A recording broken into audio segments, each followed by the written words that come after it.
with your new friend Ty. Hey guys, welcome back to the Tea Party Podcast. It's a podcast where you find new friends and new music. And this week I am joined by a Sacramento native whose first love may have just been a 69 Chevelle.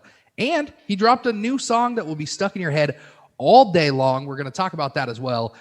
Please welcome to the show, Dave Herrera. Dave, man, how the heck are you?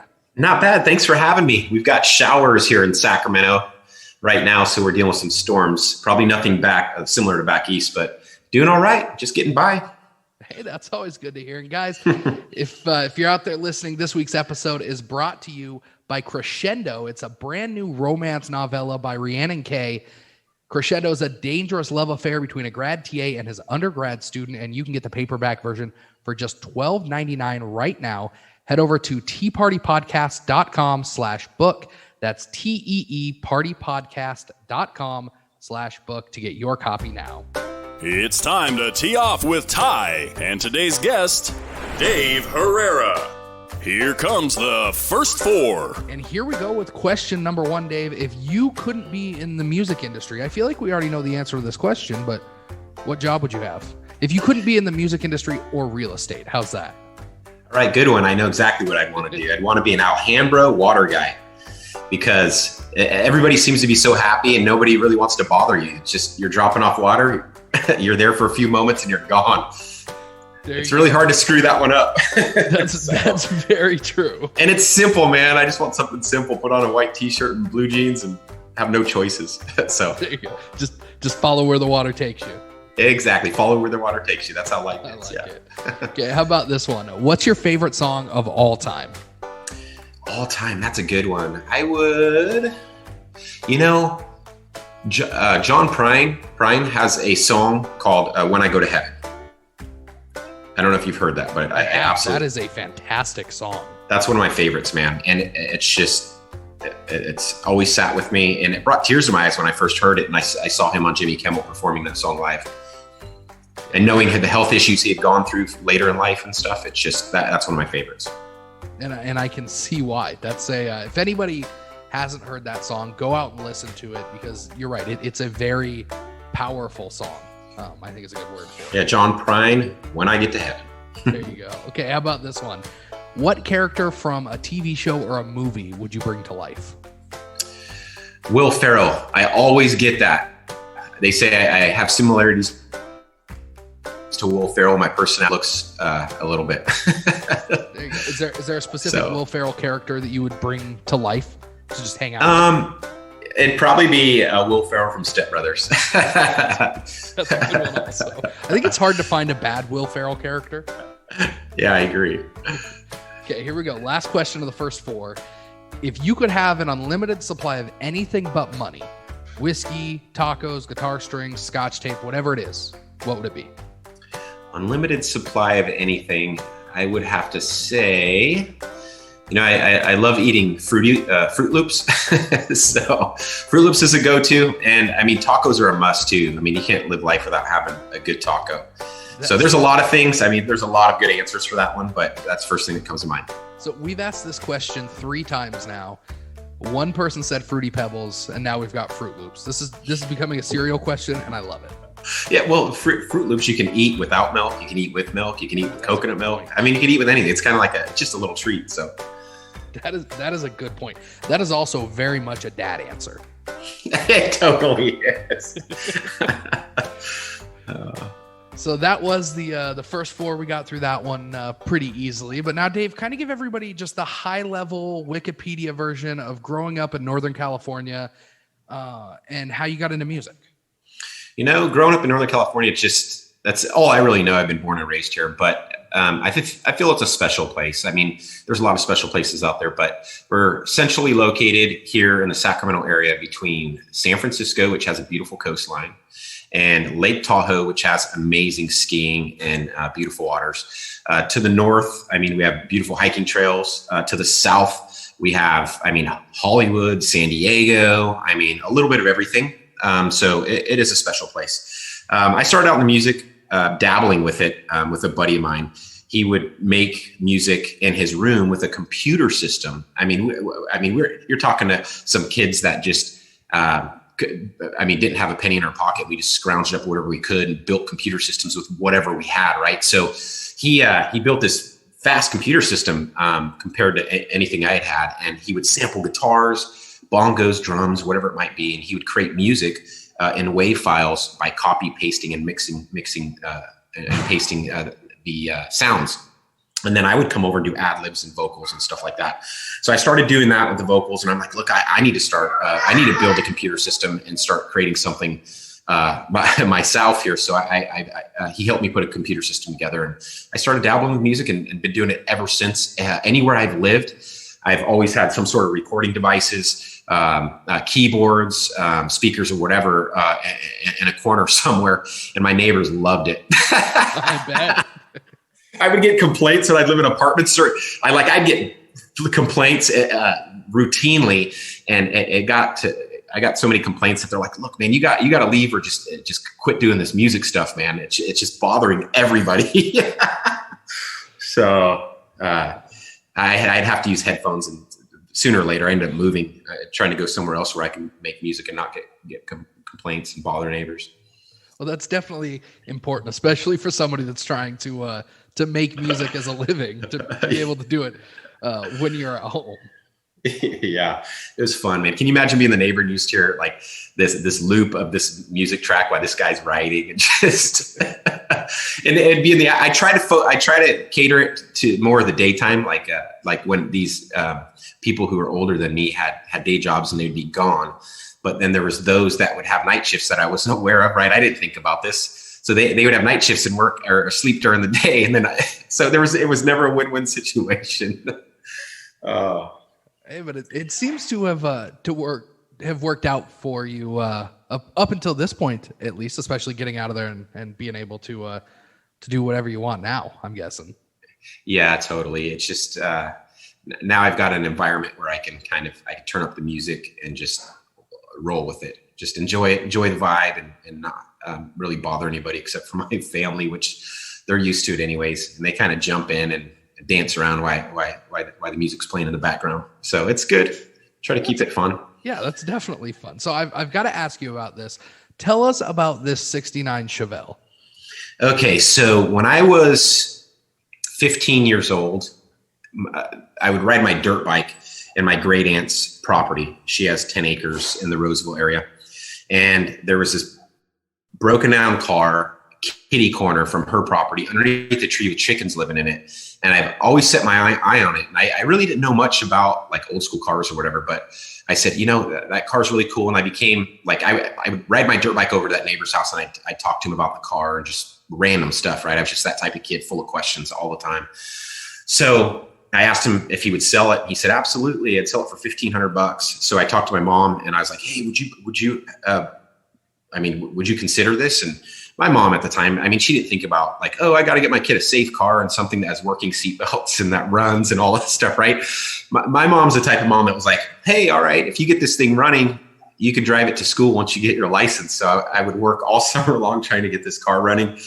And eventually I did get it running, and it had primer. Just imagine this car with primer and rust and ripped up interior and whatever. But I went to the local auto parts store, and I bought like a box of a dozen of gray primer cans, and I had so much fun with me and my buddy's primer in this car. and we got it ready to get to school. So I drive it to school, and obviously I didn't have any heating and air conditioning element in it. And I don't know if you know Chevelles, but there's an area on the passenger side between the firewall and the glove box, and that's where the heater would go in the engine compartment. So there was nothing there, and it was just engine fumes and smells from the engine oil burning off the motor, floating right into the car itself. So I'd get to school and I'd smell like burnt oil, and I'd have grease under my nails from working on this thing, trying to like adjust the timing or whatever to get this thing to start in the morning. But now that I've kind of grown a little bit, I've been pinching my pennies and do whatever I can to save and contribute back to the car, which I have ultimately. And I've been putting a lot of sweat equity into it. And finally, it's kind of at a point where I'm really happy with the condition of the vehicle right now. But I did leave the exterior body is finally painted, but it does have all the blemishes and everything from when I was younger and I did the body work. I didn't want to get rid of that. I'm very nostalgic. So you'll see, if you ever see the car, it's got wavy body lines and dents and dings and stuff like that throughout. But just wanted to keep it that way for memory's sake. And that's really cool. I mean, a lot of people out there, especially if it's a car that you've had since you were that young, a lot of people out there would either completely restore it so that you could never tell, or they would leave it as it was and just make sure that it's running and leave it in that primer. But you've kind of mixed those two worlds, and it sounds like it's a little bit nostalgic, but also a little bit kind of badass. Yeah. Now that you mention it, it is. It's a fun car, and it means so much to me. I ended up writing a song called My First 6'9". So the song itself is like an up-tempo rockin' type of country song, but it talks about the car as if it's my gal. You know what I mean? So when that comes out, hopefully you enjoy it. But the car's something I probably pass down to the kids. Hopefully they'll enjoy it, but we'll see. That would be awesome. And that's a good pivot point back to your music. We know where you started playing music. Do you remember the first time that you got up on stage? Yeah, it was at a venue off of Auburn Boulevard near Garfield. Actually, no. The first time was, when I was younger, I took choir classes in elementary school and stuff. So we would sing at the local mall. So I don't know if you can. It's not really a stage, but we would sing there. And then for the Christmas school functions, we would get on stage and sing. So that's probably one of the first times in elementary school. That makes a lot of sense, actually. And so when you got out and you started making music in that apartment and annoying your neighbors, did you know that you wanted to make a career out of music, or was it just kind of a side thing? And if not, was there a point where that light bulb kind of went off in your brain and you're like, oh, I could do this for a living? Well, I first started making music in the bedroom of my mom's house. I drive her crazy. And then I'd have my buddies over and we'd be like pounding the music, right? We had no control in the volume, and my mom would just, I'd drive her up a wall. But yeah, we would do that then. And I've always known, I always wanted to be involved with music some way or another. And then anywhere I lived when I moved out, whether it's an apartment with roommates or whatever it might be, that's when I drive all those neighbors crazy. So it's first started with my mom. That's good. I feel like that's a typical high school story where if you, if your kid's into music, you've just got to find something else to do because your house is going to be loud and it's not necessarily going to sound the best. Exactly. So I've got 3 boys, young kids. And so I told my wife, I said, look, I'm buying these guys drums. So actually it was when my son was like 3 years old. We went to, I think it was Toys R Us, and they have this it's a 1-piece kit because it's all like combined, but it's got like a hi-hat on it, and it's got like a little snarey tom type of thing and then a little kick. So I brought that home, and he would just sit there and hit the hi-hat, ding, ding, ding, ding, ding, ding. And she's like, I don't think this is a good idea. And I said, no, it's a great idea. Trust me. Just like let him evolve and do his thing and be creative and stuff. So he started getting into it and started getting a little bit of a rhythm down and stuff. But I'm like, look, let's get it out of his system and let him grow into the guitar next. And then he can do both. And by the time he's a teenager, he'll be rocking out with his buddies in the garage or something. Exactly. I just had that same conversation with my wife last week. We just bought a drum set for my son who's 7. And one of her requirements was that it be an electric drum set so that he can put on headphones, but she's clearly never been around an electric drum set, so she thinks it's going to be very quiet, and I didn't remove that illusion from her until we get it set up and in the house. I bet you were the first one to go at it. You're like, I got to try this out just to make sure it works. It doesn't get here until this weekend, but absolutely. Okay, exactly. Yeah, that's exactly how it is. She's been around me long enough. My wife has. She's used to the music stuff, but it was happy to see him have a smile on his face when he would play the drum set. And then obviously his brother got a little bit older, and then he started beating on it. And then we have a little 3-year-old.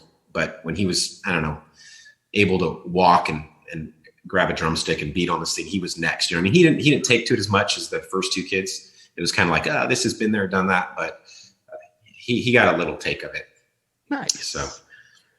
So then while you're working on making music full time, raising a family, you're also in real estate. And that sort of led you to another sort of crossroads in your career involving a venue called the Ace of Spades in Sacramento, right?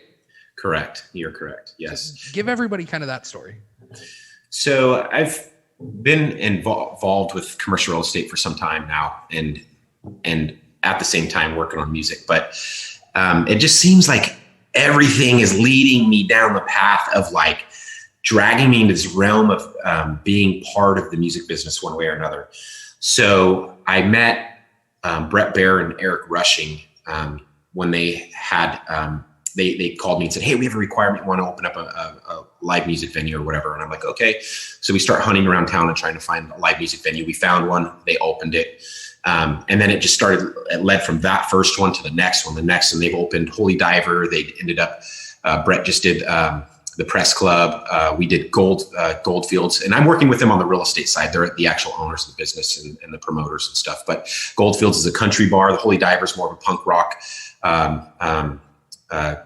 dive bar, you'd call it, but it's a super cool venue. They just signed a lease on a building in downtown Roseville. They're opening up. It's probably going to be an 800 to 1,000 person venue, but it's going to be a country bar. And it used to be the old Sammy Hagar's that shut down. So it's just one thing after another. It's been like running into people in the real estate industry that have a passion for music, or it's been something that they've called their career. And I've had the opportunity to take my real estate experiences and help them apply the real estate experiences to help them open these music venues. So it's really cool. It's like me having my ability to be part of opening these venues as well. So Eric, I had this conversation with him the other day. He's like, look, man, once we get our first national act, I mean, we're booking you. We're going to get you in on the opening of the downtown Roseville Goldfields, which is going to be exciting once we get the restrictions lifted. Hey, that's not a bad connection to make, especially as an artist like yourself, where you're still trying to make your name a little bit. To be able to have that connection with the venues, that definitely helps the booking side. Have Brett and Eric been helpful in other ways other than obviously just giving you a place to play? Yeah, they've been helpful on the back end. Obviously, Eric had his record label, the Artery Foundation, for many years. And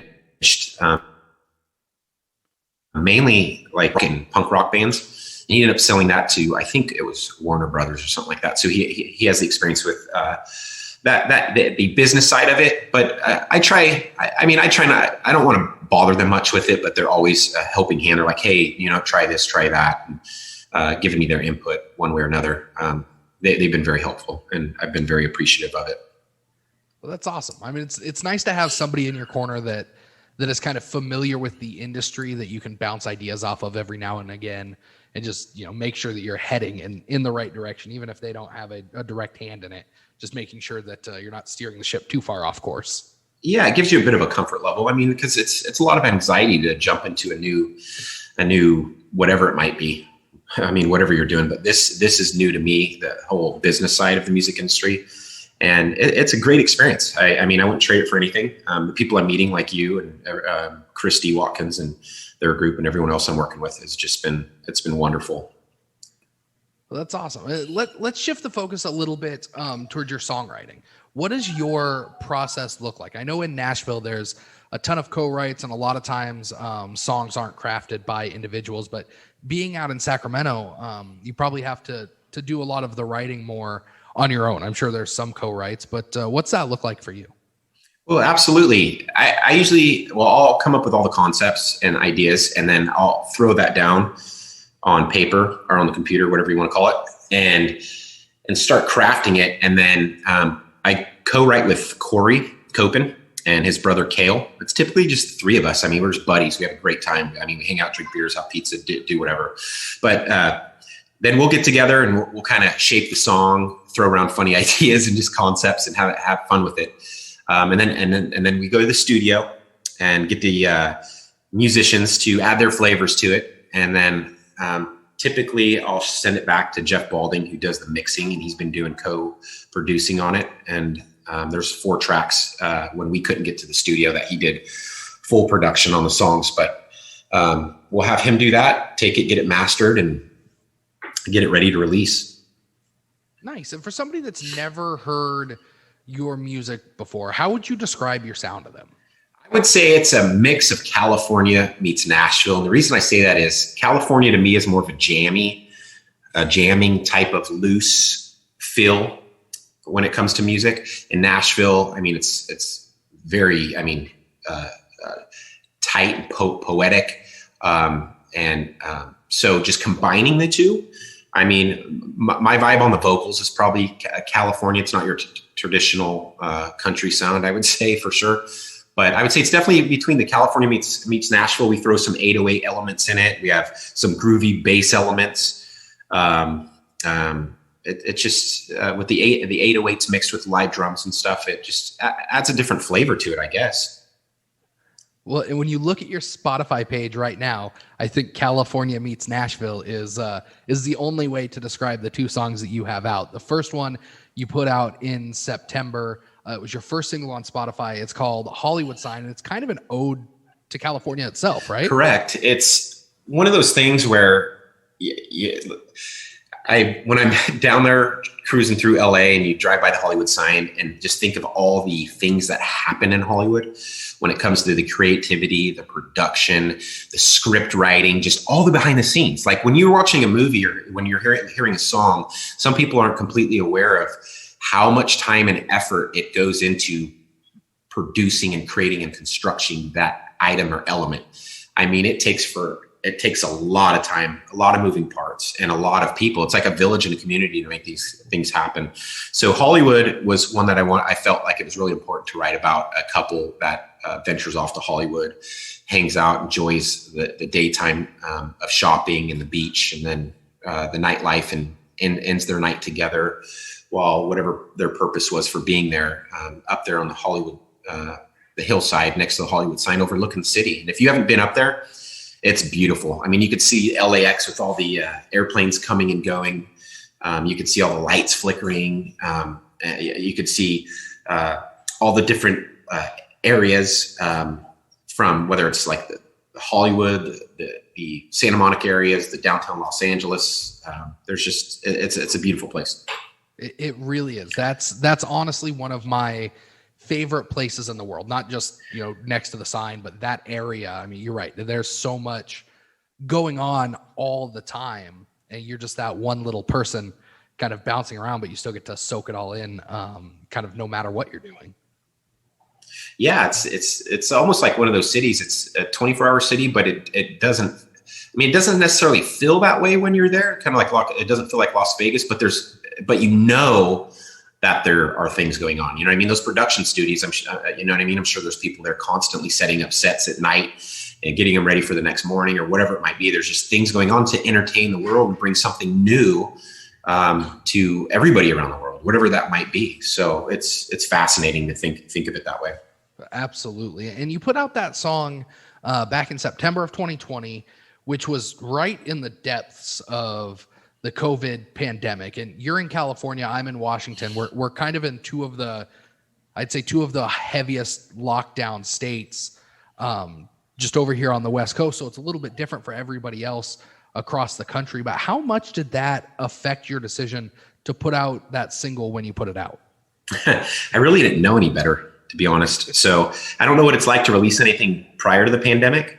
So when I talked to Christy at Aristo, and I've got Jerry Duncan and Lisa and Rick at Marco working on the radio side with the new single.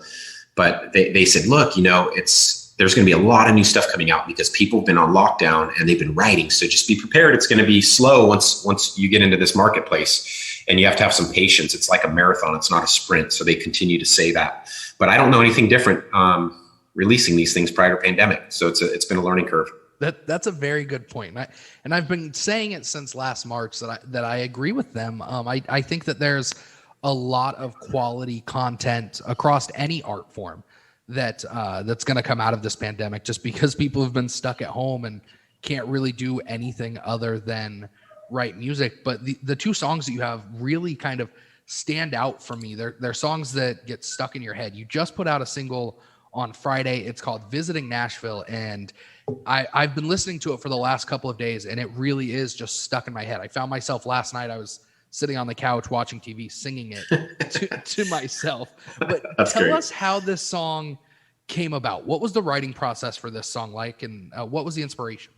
Okay, so my wife and I went back to Nashville for our anniversary, and we hit Boston and New York after that. We want to do a little city trip over a week span. So we hit Nashville, soaked it all in, visited the Ryman Theater, the Grand Ole Opry, Broadway, multiple venues and honky tonks, restaurants down there.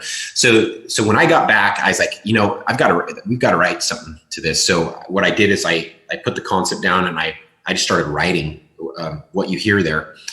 And it just started formulating. And there was a cuss word in the song originally. It was explicit, where it says Merle Haggard, Luke Bryant. That's the shit. That's what it was originally. But they said radio won't play it if it has that word in it. So I just said Merle Haggard, Luke Bryant. That's the mix. So that's how that kind of came about. But then Corey and I sat down and we started putting some chords together and kind of shaping the melody and stuff. Went down to the studio and had the banjo player Arlen, who I work with. I mean, he's great. He started laying his tracks. We had Yorgi, who does the fiddle, and we started just putting the track together and sent it back to Jeff, and he did what he did with it, and that's what you hear now. So it's been pretty exciting. Well, here, let's let everybody take a listen to it. This one's called Visiting Nashville. It's brand new music from today's guest, Dave Herrera.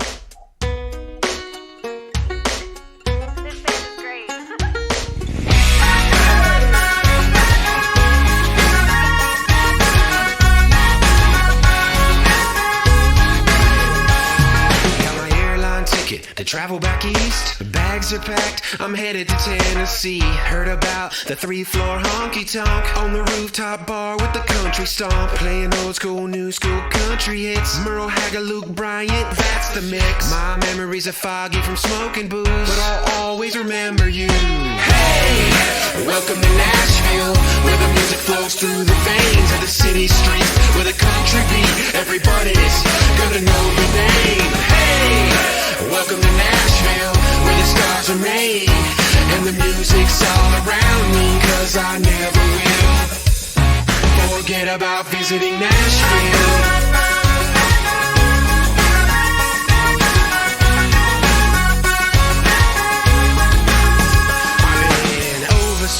A cocktail or two, tapping my foot to the throwback tunes. I'm a few drinks deep with a mule kicker, lemonade mixed half moonshine liquor. It's a girls' night destination. Hook me up with the invitation. On the dance floor, baby can shake it. Clock strikes midnight, a few lives are breaking.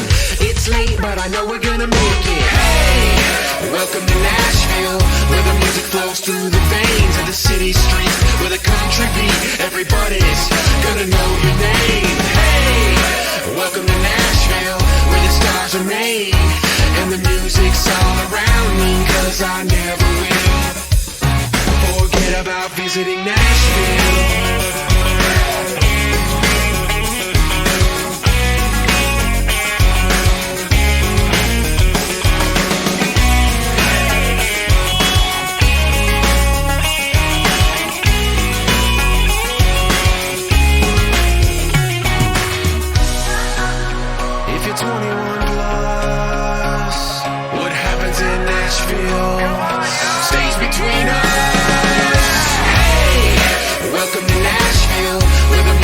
Through the veins of the city streets, where the country beat, everybody's gonna know your name. Hey, welcome to Nashville, where the stars are made, and the music's all around me, 'cause I never will forget about visiting Nashville.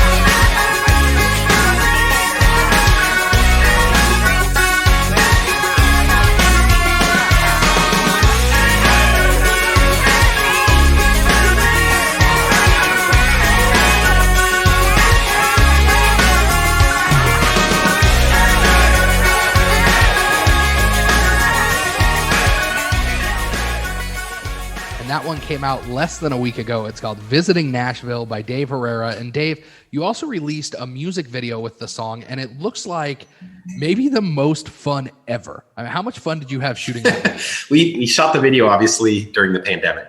It was absolutely a blast. So what's really funny about this thing is when there's a part in the video where I'm taking a shot, and we did that take several times just to have safety shots and whatever. The director's like, hey, let's do this shot again. So the two guys, Mason and Goose, who are doing the arm wrestling in the video, you can see that they took shots. So we did probably five or six different takes. Mason and Goose were taking shots of Jack Daniels, and they at this point they were probably 10 shots deep, and that's on top of all the beers they were drinking. And so what I was doing, so I wouldn't get drunk for the rest of the show, is we mixed water with Coca-Cola. So that's kind of a behind the scenes little tidbit. So I was doing Coke mixed with water, and so I can get through the rest of the day.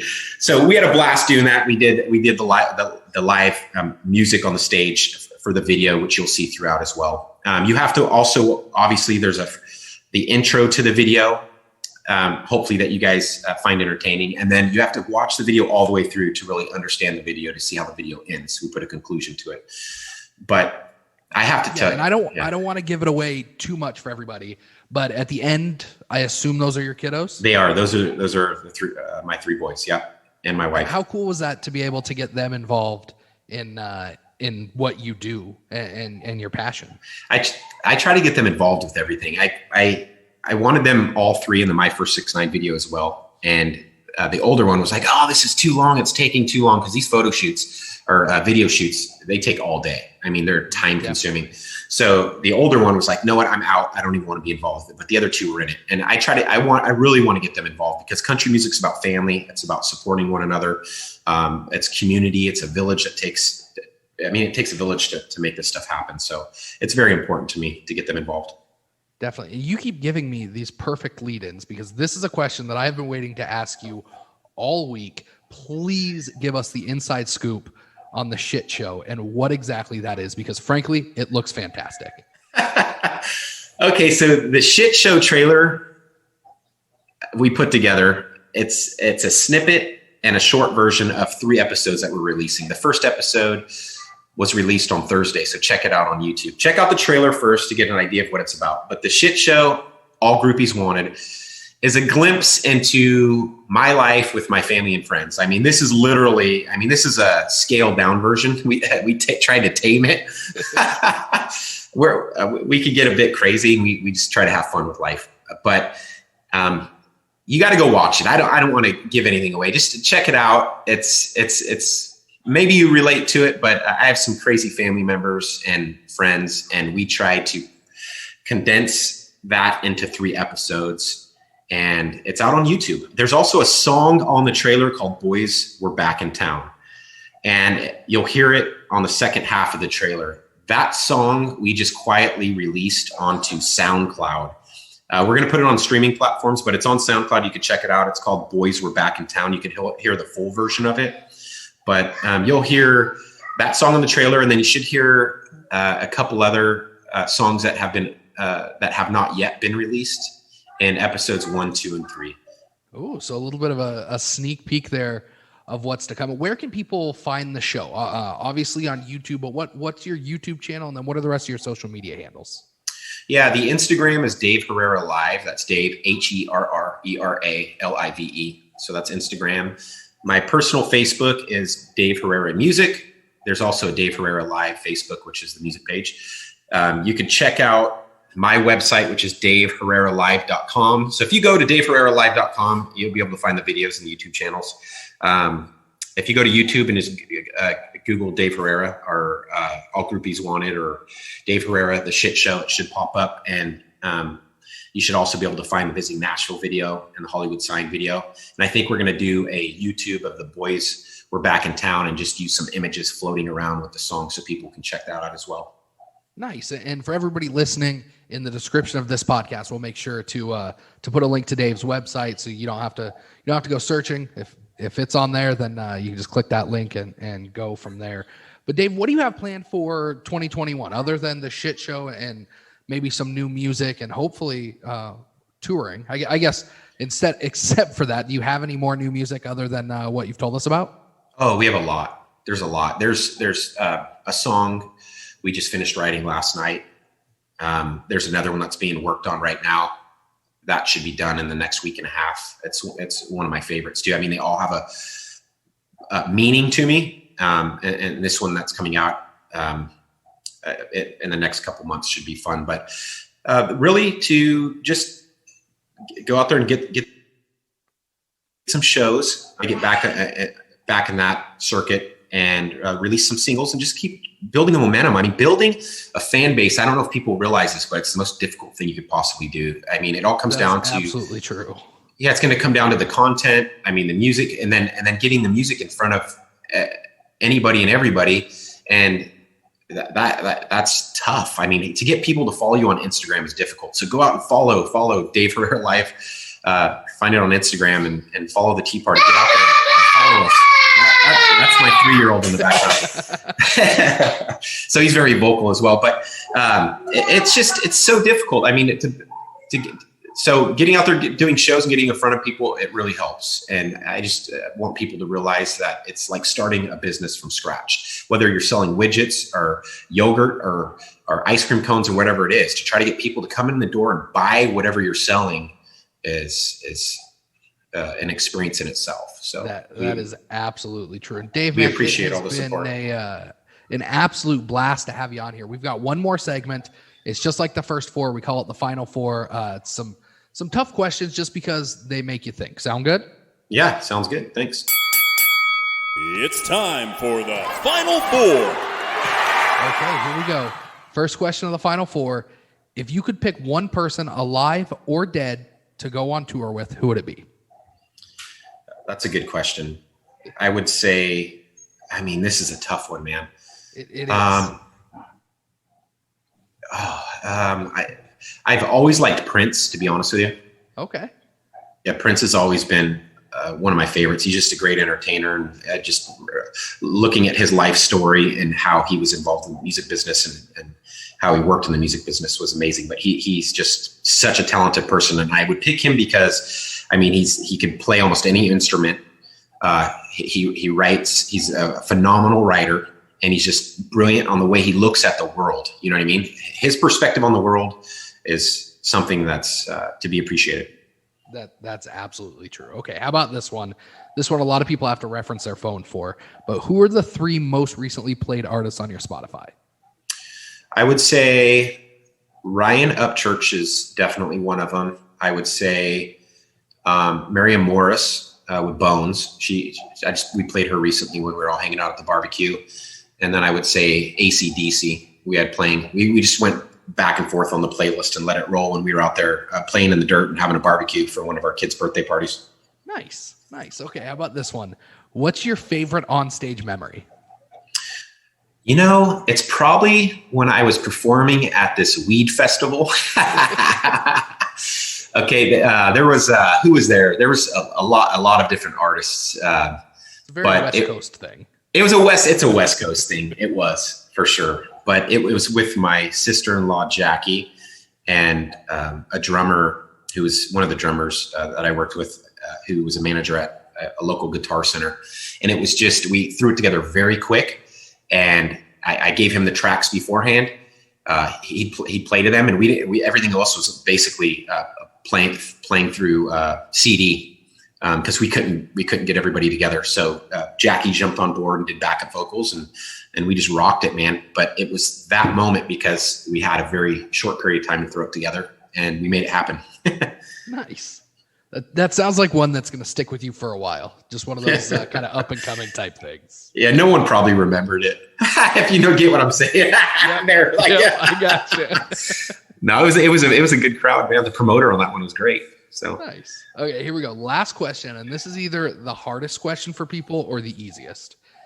If you could pick one thing for people to take away from this podcast and your music in general, what would it be? It would be, I'm just going into this with an open heart, being authentic to who I am, and writing about experiences that I've had in life, whether there have been tough times, because we all have tough times, more tough times than we do good times. But we get through those tough times through good times. And that's why I appreciate music so much. And hopefully you can get that from listening to the songs and the new music that I'm releasing. Well, there you have it. Dave, man, thank you so much for jumping on here. It's been a good time. We'll definitely do it again down the road. Thank you so much. Thank you for having me. Oh, absolutely. And that was another episode of the Tea Party Podcast. It's a country music podcast where you find new friends and new music like Dave Herrera and his brand new single, Visiting Nashville. Go tee off on the like button at facebook.com/Tea Party Podcast. This has been a Tea Party Communications production. Theme music created by Jesse Quandt. Announcer voiceovers by Jay Gwynn. And as always, hosted by Ty Pisani.